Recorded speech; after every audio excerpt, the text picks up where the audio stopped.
colocar aqui matéria que publicamos no nosso site, tá aqui, ó, Lula já admite possibilidade de anistia para golpistas de 8 de janeiro, mas não quer precipitar discussão. Segundo Lula, numa entrevista, ele deseja o retorno dos envolvidos nos ataques, né, golpistas que estão lá na Argentina, que fugiram para a Argentina. A declaração do presidente, vou descer aqui, ó, ele diz: precisamos terminar de apurar todas as denúncias do 8 de janeiro.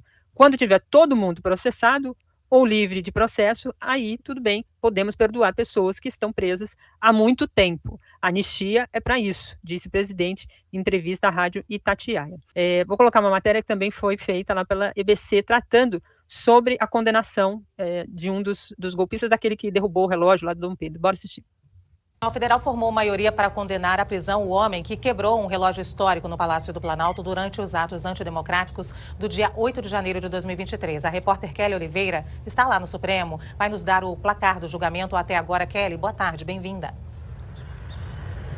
Boa tarde, Luciana, e a todos. Até o momento, já são 6 votos pela condenação de Antônio Cláudio Alves Ferreira. Ele é réu pelos crimes de abolição violenta do Estado Democrático de Direito, golpe de Estado, dano qualificado, deterioração do patrimônio tombado e associação criminosa armada. Mas o tamanho da pena de Antônio ainda vai ser definido. Isso porque o relator do caso, o ministro Alexandre de Moraes, tinha proposto uma pena de 17 anos de prisão, somando todas as condenações. Os ministros Flávio Dino e Dias Toffoli seguiram o voto dele. Cristiano Zanin e Edson Fachin sugeriram que a pena fosse de 15 anos de detenção. Já Luiz Roberto Barroso, embora apoie a condenação, acha que Antônio não deveria responder por abolição violenta do Estado Democrático de Direito. Antônio confessou ser ele quem aparece nas imagens, vestindo uma camiseta com o retrato de Jair Bolsonaro, derrubando o relógio histórico e destruindo outros itens do Palácio do Planalto. O relógio veio com Dom João VI ao Brasil em 1808. A peça é do século XVII, feita pelo francês Balthazar Martineau, e foi enviada para a Suíça para ser restaurada. Essa imagem dele derrubando o relógio foi quase emblemática ali daquele 8 de janeiro, porque ele estava com a camiseta lá do Bolsonaro, né?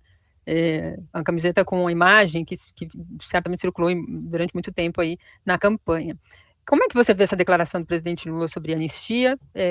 Quando a gente lê o título, a gente tem uma impressão, quando a gente vai ver a declaração, a gente tem uma outra impressão, não muito distante da primeira, mas um pouco diferente. Mas falar em anistia neste momento, em que nem os responsáveis foram devidamente processados, indiciados e processados, é complicado, né, Paulo? Eu acho que ele está atropelando uma discussão que é complicada. E quando a gente fala a palavra anistia, vamos lembrar, nós temos uma decisão que foi não julgar, não condenar, na prática, anistiar os responsáveis pelos crimes da ditadura de 64. Os responsáveis pela tortura, ninguém foi punido, ninguém foi investigado. Aqueles que cometeram crimes em nome do Estado ficaram aí. E nós sabemos as consequências disso. São consequências que implicaram na permanência de um aparato de segurança que ninguém controla, na permanência de serviços secretos que ninguém controla, em instrumentos que até hoje continuam ameaçando a democracia porque eles respondem para eles mesmos. Ou seja, então quando a gente está falando, e foram essas forças, essa visão de pensamento, essa corrente que se manifestou no 8 de janeiro, não foi, Daniel? A extrema-direita, os fascistas do novo tempo. Então, quando a gente fala assim, claro que, vamos dizer assim, não se imagina que aquelas milhares de pessoas vão ser presas.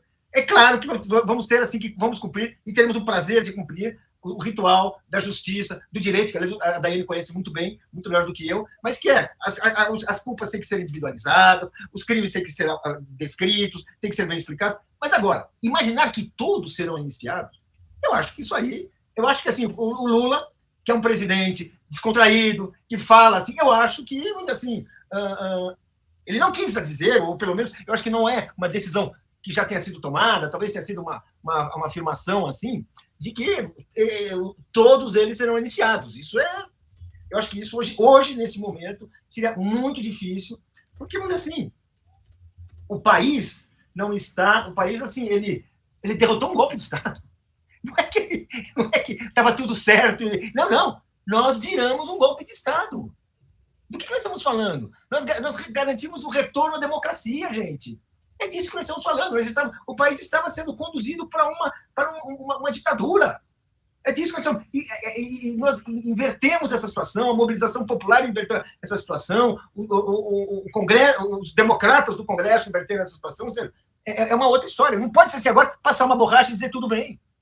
Porque, vamos dizer assim, Claro que, vou dizer assim, cada caso é um caso, estou sem direito à sua defesa, nem todo mundo deve ser condenado à mesma pena, mas achar que, assim, eu acho que o Lula falou uma coisa assim, que é uma vontade, um espírito de pacificação que é correto, mas pacificação com todos, pacificação com golpistas que, nossa, estavam conduzindo o Brasil à treva, e não é que era uma coisa assim, de uma violência, de um descaramento, foi uma tentativa, assim, realmente, uma mobilização, assim, de extrema-direita para ocupar o palácio. Né? Vamos dizer assim, opa, isso aí não pode assim, opa, acabou. Não, em nenhum lugar do mundo você anistia isso assim. Isso não existe. A menos, claro, que você ache que tudo pode ser barganhado. E a população brasileira não acha que tudo pode ser barganhado. Quando ela vai votar, ela vota de um lado e não vota em outro. Quando ela vai se manifestar, ela se manifesta pela liberdade, ela se manifesta pela democracia. Então, eu acho que... Eu fiquei preocupado com isso. Fiquei preocupado. Eu não gostei. Estou falando assim, não gostei. Eu votei no Lula. Acho o Lula um presidente importante. Acho que ele tem um papel histórico importante. Acho que o governo dele está cumprindo um papel importante. Agora, esse ponto precisa explicar melhor.